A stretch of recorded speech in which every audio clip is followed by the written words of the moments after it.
షిరిడీకి వెళ్ళిన ప్రతి వాళ్ళు శనిశింగ్నాపూర్ వెళ్ళి తైలాభిషేకం చేస్తారు. మన జాతకంలో ఏదైనా శని దోషం ఉంటే ఇక్కడికి వెళ్ళి తైలాభిషేకం చేస్తారు.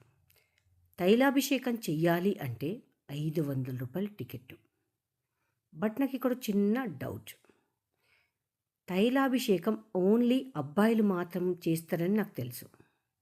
కానీ ఇక్కడేంటో అమ్మాయిలు కూడా చేసిండ్రు. ఇది చెయ్యొచ్చా చెయ్యరాదా నాకు తెలియదు. మీకు తెలిస్తే కామెంట్ చేయండి. మనం ₹500 టికెట్ లేకుండా ఒకవేళ కావాలి అనుకుంటే మనకు పక్కనే అన్నీ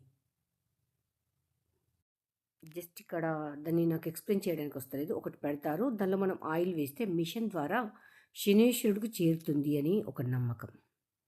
కానీ మన శని బాగాలేనప్పుడు ఇక్కడికి వెళ్ళి దర్శనం చేసుకొని పూజ చేసుకొని వస్తే మంచిది అని చెప్తుంటారు. మీరు ఎవరైనా వెళ్ళారా? నేనైతే చాలాసార్లు వెళ్ళానండి.